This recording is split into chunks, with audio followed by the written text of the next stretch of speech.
बुलबुल पांडे की। वो सरकारी विभाग में टेंडर पास करने वाले डिपार्टमेंट में काम करते थे।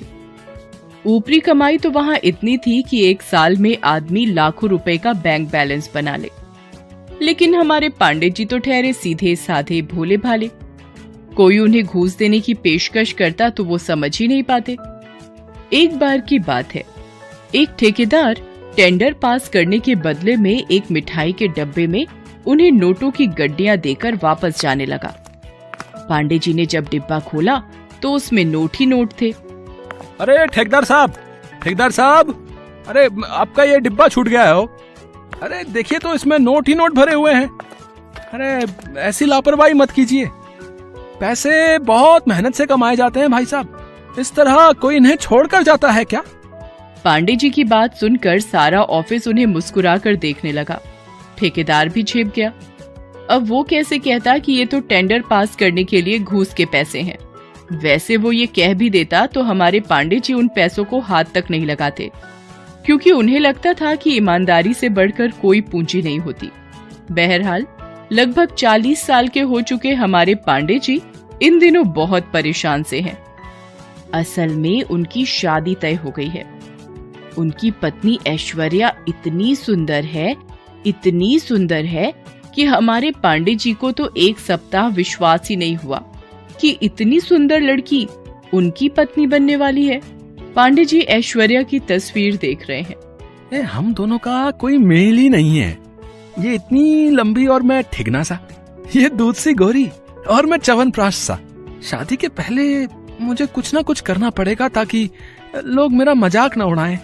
फिर तो पांडे जी ने हर दिन पार्क जाकर लंबा होने की कोशिश शुरू कर दी। कभी पार्क में लगे इस पोल से बंदरों की तरह लटकते तो कभी उस पोल से।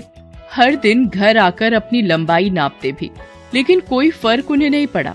फिर एक दिन टीवी पर विज्ञापन देखकर लंबा होने की दवाई भी मंगाई, लेकिन लंबाई जस की तस रही।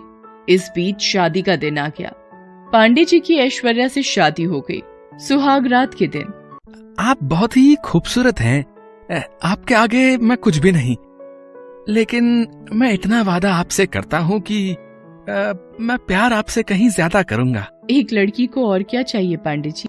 ऐश्वर्या पांडे जी को बहुत प्यार करती थी, लेकिन पांडे जी हमेशा खुद को कम समझते और उन्हें लगता कि ऐश्वर्या उन्हें उतना प्यार नहीं करती। इधर पांडे जी के मोहल्ले के लड़के पांडे जी के ऑफिस जाने के बाद उनकी बीवी को ताड़ते। एक दिन जब वो ऑफिस से लौटे तो उन्होंने देखा कि उनकी पत्नी बालकनी में कपड़े उठा रही है और कुछ छिछोरे किस्म के लड़के उसे घूर रहे हैं। तुम लोग यहाँ क्या कर रहे हो? है जब भी मैं देखता हूँ तुम लोग मेरी बालकनी की तरफ ही घूरते रहते हो। अब घूरने पर सरकार ने बैन तो नहीं लगाया ना? वो तो ठीक है, लेकिन तुम लोग मेरी बीवी को घूरते हो, ये अच्छी बात नहीं है। अरे ये क्या बिना मतलब हम पर इल्जाम लगा रहे हैं आप? हैं? अगर आपको दिक्कत है तो अपनी बीवी को घर में बंद कर दीजिए, ताला लगा कर रखिए घर में। है पांडे जी समझ गए कि इन लोगों को कहकर कोई फायदा नहीं है। वो वहाँ से जाने लगे तो उन्होंने सुना कि वे लड़के उनकी पीठ के पीछे कह रहे हैं कि लंगूर को अंगूर मिल गया है। पांडे जी को बहुत बुरा लगा, लेकिन उन्हें खुद भी तो ऐसा ही लगता था। इस बीच उनके पड़ोस में एक बहुत ही हैंडसम सा लड़का अंकित रहने आया। एक दिन सुबह सुबह उनके दरवाजे की घंटी बजी। ऐश्वर्या ने दरवाजा खोला। नमस्ते जी, वो क्या है ना कि मैं नया आपके पड़ोस में रहने आया हूँ। हाँ, देखा है मैंने आपको। देखिए ना, मुझे याद ही नहीं रहा कि चीनी खत्म हो गई है और सुबह सुबह मुझे चाय पीने की बुरी आदत है।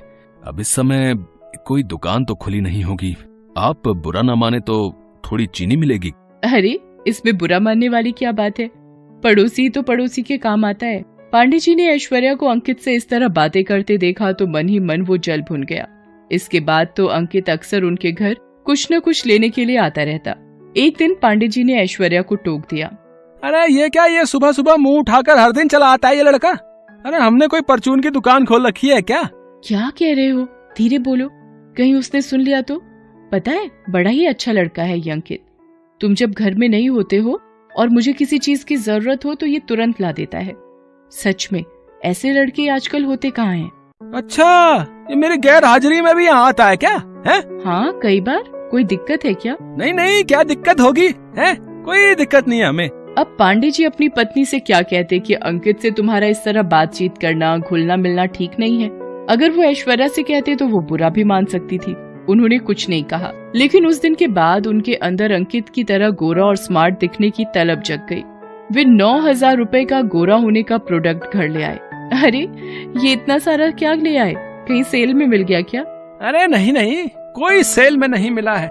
ऐश्वर्या ने पैकेट खोलकर देखा तो उसमें गोरा करने वाली कई क्रीम और पता नहीं क्या क्या उसमें मिले। अरे इतनी सारी क्रीम क्यों ले आए? आपको पता है मैं ये सब नहीं लगाती। ये सब तुम्हारे लिए नहीं है, ये मेरे लिए है। हाँ। पांडे जी को लगता था कि ऐश्वर्या का झुकाव धीरे धीरे अंकित की तरफ हो रहा है।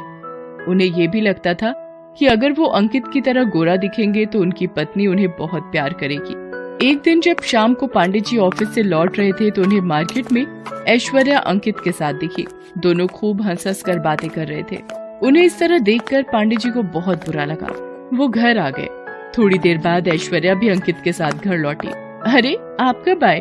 पता है ये अंकित ना बहुत ही मजाक किया है, पूरे रास्ते मुझे हंसाता हुआ लाया है। तुम अंकित के साथ कहीं गई थी क्या?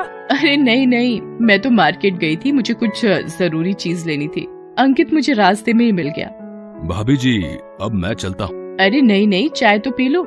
अभी मैं तुम्हारी फेवरेट अदरक वाली चाय बनाती। तुम्हारी फेवरेट अदरक वाली चाय। ये शब्द बार बार पांडे जी के दिमाग में घूम रहे थे। उन्हें अब तक तो शक था, लेकिन अब पूरा यकीन हो गया था कि ऐश्वर्या और अंकित का कुछ चल रहा है। वो ये भी सोच रहे थे कि 2 दिन बाद उनका बर्थडे है।